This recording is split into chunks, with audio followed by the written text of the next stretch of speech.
Hello my dear students. तो आज अपने ना एक नया कंसेप्ट सीखने वाले हैं, that is matching concept. Trust me, ये मेरा तो एक बहुत ही फेवरेट कंसेप्ट है क्योंकि इसका एप्लीकेशन ना मेरे को हर जगह देखने को मिलता है।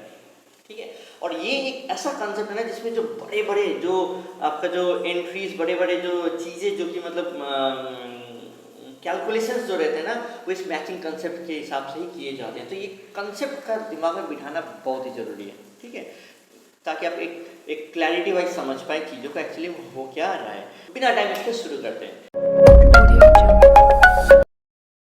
मैचिंग कंसेप्ट है तो बहुत ही सिंपल सा बात है। जैसे कि नाम बता रहा है ना, मैच कराना है। क्या कराना है? मैच कराना है। Should match, the revenue and the expenses should match. Simple सा बात है। ठीक है, आपका जो रेवेन्यू है, मान ली मैंने रेवेन्यू कमाया ₹10 लाख। ठीक है, एक साल में 10 लाख का रेवेन्यू आया। अब इस रेवेन्यू को कमाने के लिए जो भी एक्सपेंसेस इस साल लगे हैं वो मेरे को यहाँ पर लिखना चाहिए, तब जाके मेरे को एक नेट प्रॉफिट का क्लियर पिक्चर आएगा। नहीं तो नेट प्रॉफिट ना नहीं समझ पाओगे नेट प्रॉफिट में एक्चुअली में प्रॉफिट हुआ क्या है या नहीं हुआ है। मान लीजिए इस साल मैंने एक्सपेंसेस किया है, इस साल एक्सपेंसेस किया है मैंने 9 लाख का, 9 लाख का एक्सपेंसेस किया। तो मेरा नेट प्रॉफिट कितना आ गया? मेरा प्रॉफिट कितना हो गया? प्रॉफिट हो गया सर, आपका प्रॉफिट हो गया ₹1 लाख।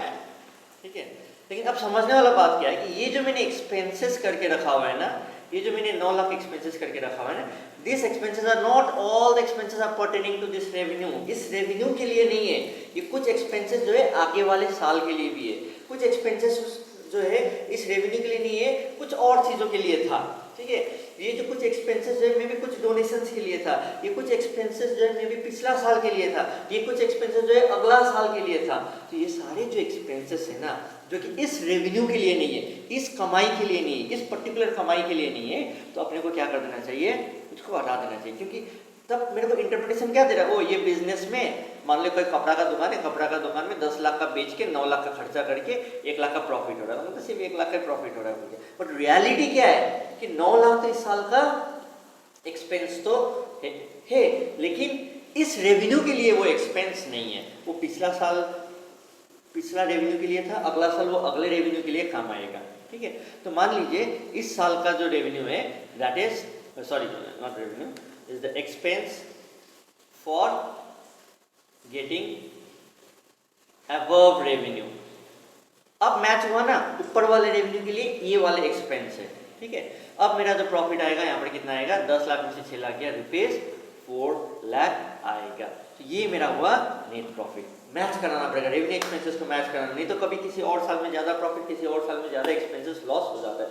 आपको जिस हिसाब से बेनिफिट मिलता है उसी हिसाब से एक्सपेंसेस को लिखो।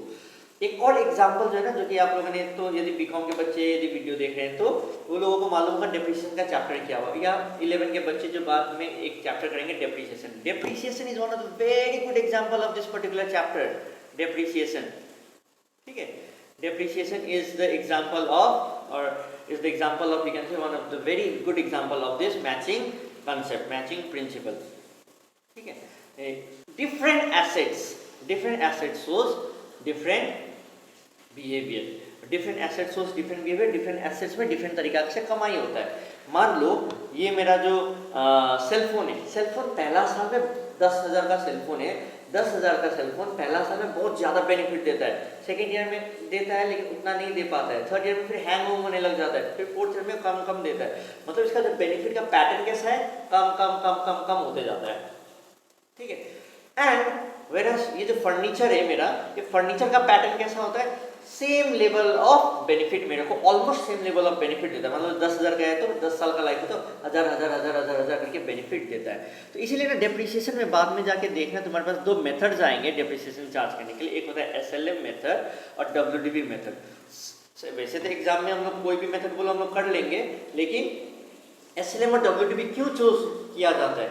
On the ground that which asset shows what type of pattern। यदि वो सेल फोन है तो हम उसके लिए रिटर्न डाउन वैल्यू मेथड करेंगे, जहाँ पर मेरा डेप्रिसिएशन पहले होगा ज़्यादा ज़्यादा ज़्यादा करके होगा, फिर उसके बाद थोड़ा सा कम कम करके होगा, उसके बाद फिर थोड़ा सा कम होगा, उसके बाद फिर थोड़ा सा कम होगा। एसएलएम में क्या होता है, same amount of depreciation, same amount of revenue मिलता है, सेम अमाउंट ऑफ बेनिफिट मिलता है, तो अपने उसके ऊपर जो डेप्रिसिएशन या जो खर्चा चार्ज करते हैं वो भी सेम अप्लाई करते हैं। तो ये भी एक एग्जांपल से आपको मैचिंग कंसेप्ट का क्लैरिटी आया। रहा वक्त कंटेंट आपको दिख जाएगा यहाँ पर, जिसको आप कॉपी कीजिए, लिखिए, मार्क्स उठाइए। Bye bye, take care, see you. I hope this concept was clear to you.